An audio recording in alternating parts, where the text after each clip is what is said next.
युवा बागी साहब आपके बराबर प्रयास सड़कों पर दिखाई दे रहा है और प्रशासन जो है स्टैंड की व्यवस्था को लेकर इस तरह से निरीक्षण कर रही है, क्या कहना चाहेंगे इसको लेकर? दरअसल ये प्रयास हम ही नहीं, बनास के करीब करीब सभी लोग कर रहे थे। इसमें प्रमुख रूप से हमारे जिला अध्यक्ष जो है ईश्वर सिंह, उनके नेतृत्व में जब हम लोग एसपी ट्रैफिक साहब से मिले और अपना प्लान उनको बताया तो उनको प्लान पसंद आया और आज उसी प्लान को जमीन पे उतारने के लिए सारा अमला जो है यातायात विभाग का, यहाँ तक सीपी साहब भी आए हुए थे, तो उसको देखा और उसको कल उम्मीद है कि कल से उस पर काम लग जाएगा।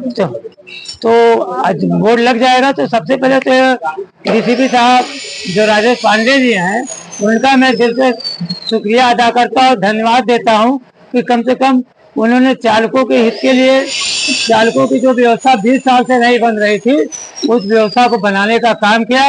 वो हमारे पूरे यूनियन की तरफ से उनको कोटि कोटि धन्यवाद।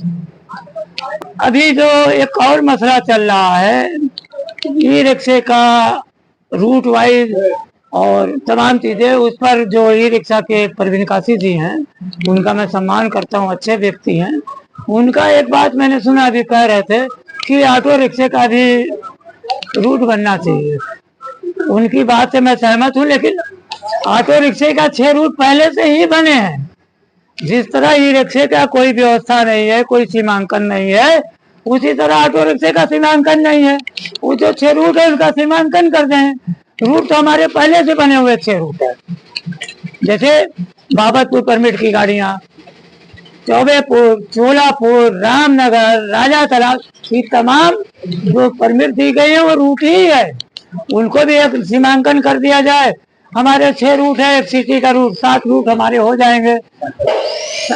इसमें देखिए हो क्या रहा है, अब बार बार ई रिक्शा को लेके जो एक दो तरह के हमारे बनारस में कवायद चले, कुछ लोग सपोर्ट में है, कुछ लोग विरोध में है।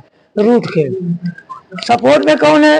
सपोर्ट में वो लोग हैं जो बनारस की को एक बेहतर ढंग से चलाना था। विरोध वो कौन कर रहे हैं जिनको बनारस की आबो हवा और संस्कृति और उसके सामाजिक और उसके क्षेत्रफल वगैरह का कोई जानकारी है नहीं।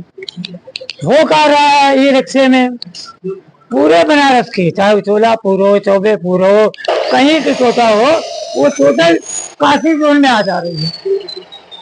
तो सारे बनारस की जब टोटो एक जगह आ जाएंगे तो स्वाभाविक है वो ज्यादा होंगे, ज्यादा की संख्या में देखेंगे, जाम लगेगा, क्योंकि स्टैंड वगैरह तो है ना। अगर स्टैंड बन भी जाएगा तो 25,000 टोटो को एक क्षेत्र में खड़ा करने की जगह देना नामुमकिन है।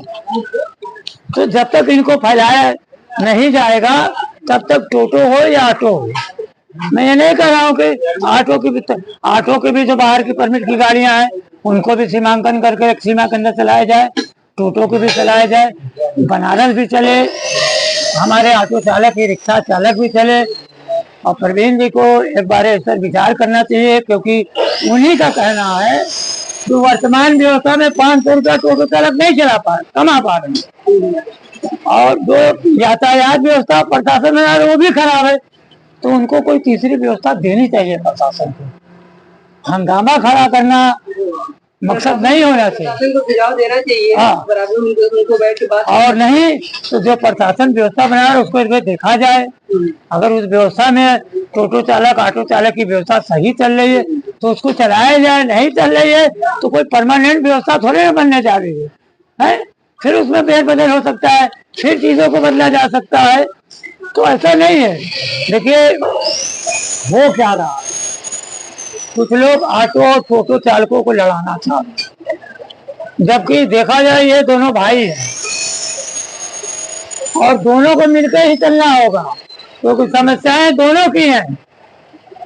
ऐसा नहीं है कि खाली ई रिक्शा चालकों की समस्या है, समस्या टोटो चालक की, दोनों की मेन समस्या है पार्किंग की। दोनों की बनारस में समस्या पार्किंग की, और पार्किंग पे प्रशासन काम करने जा रहा है।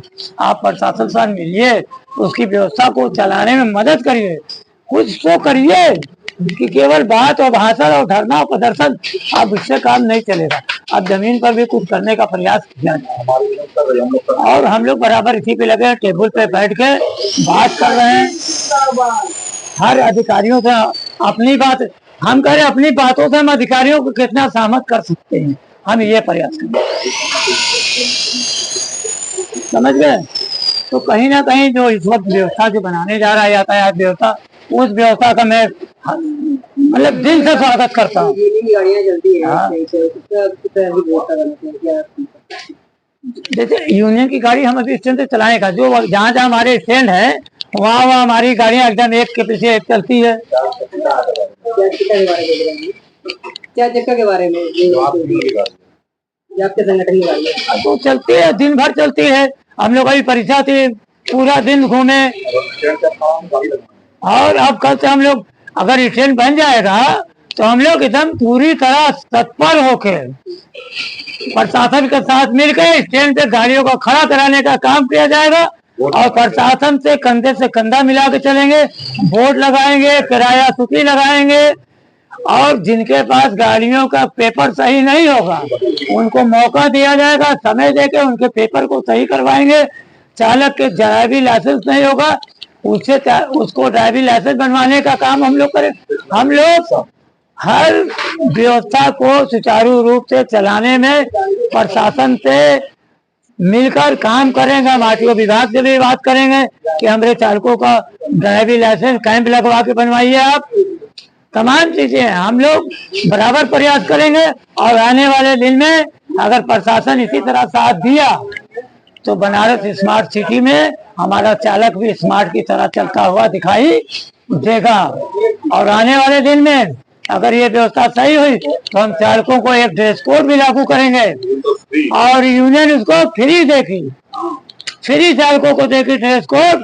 और हम लोग बनारस को स्मार्ट सिटी में अपने चालकों को भी स्मार्ट बनाने का प्रयास कर रहे हैं।